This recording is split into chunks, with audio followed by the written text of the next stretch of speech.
مسجد کې ناستو او د یهودو د کفارو څخه کسان رالل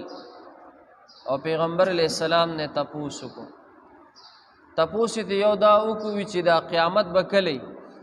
وي، ته چې وایې چې قیامت به راځي قیامت به راځي نو دا قیامت به کله. نو رسول الله مبارک ته الله جل شانه دا آیاتونه کریمه نازل کړل او کفارو یهودو چې دا کم تپوس کو نو دا صرف دې دپاره نه کو چې یاره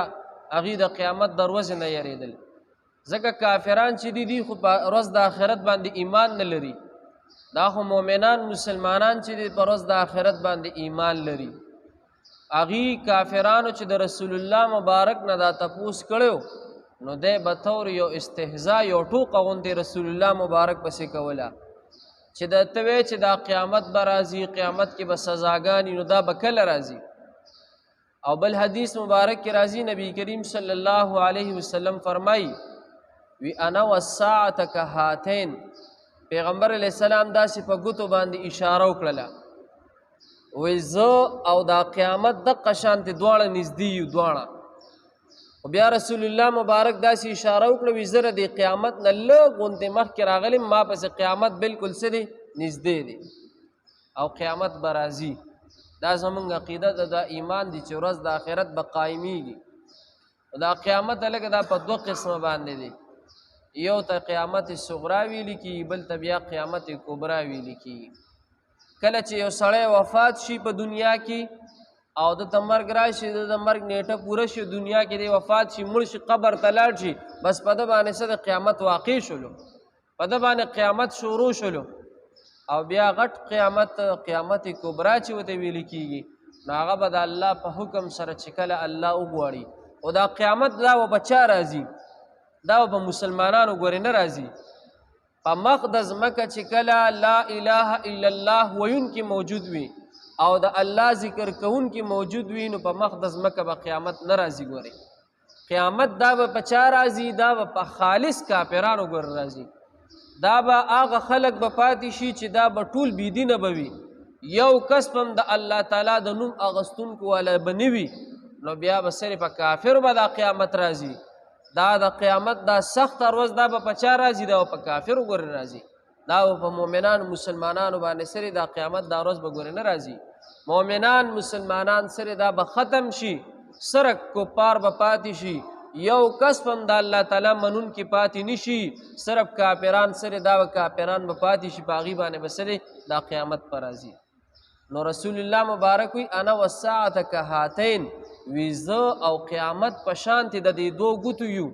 رسول الله مبارک وی چې زه او قیامت په شانتې د دې دوه ګوتو یو. علما ته تشریح کوي د دې حدیث نه، یا ته دا مطلب اخلي چې رسول الله مبارک وی چې زه او قیامت بالکل نږدې یو،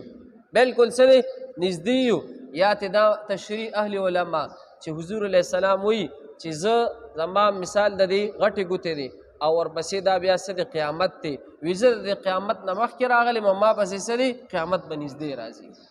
هلکه چې ورځ د آخرت راځي قیامت به راځي نو دا دې دپاره څه د تیارې کول پکار دي. او تیارې په څه سره کېږي؟ تیارې په نیکو اعمالو سره کېږي.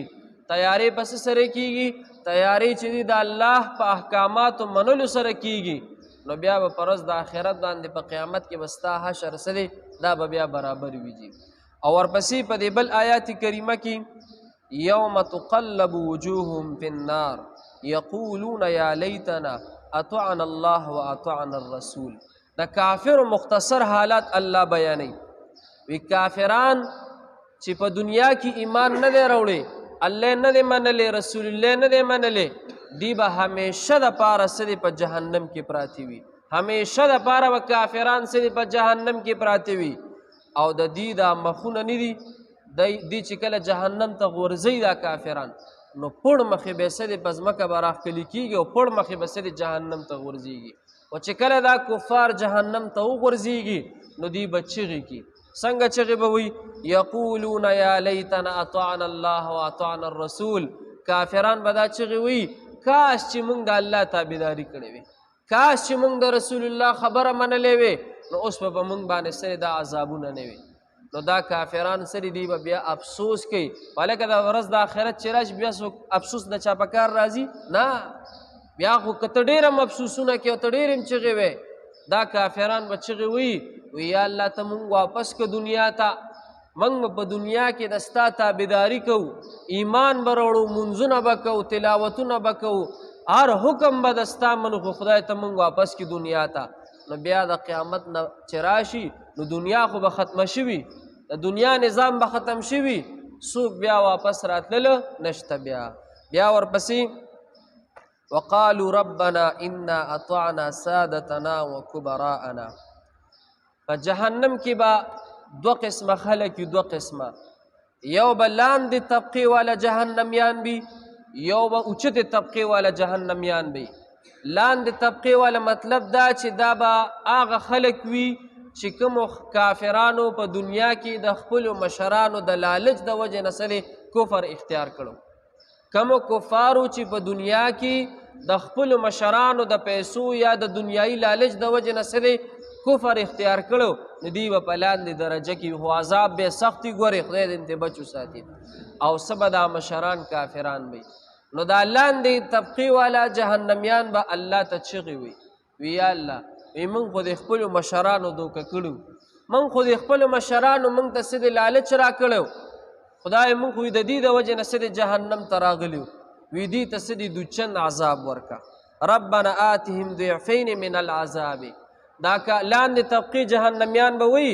یا الله زمونږ د مشرانو ته چې موږ د دې د وجې نه څه د جهنم ته راغلو دې ته خدای دوچند عذاب ورکه په جهنم کې به یو بل ته جهنمیان څه د خیرې به کوي بد ارادې به وي یو بل ته چې موږ د ستا د سو د وجې نه څه د جهنم ته راغلي د یو بل ته به دا خبرې کوي نو دا مشران طبقه به د کشرانو طبقې ته وي تاسو زمونږ ولې منله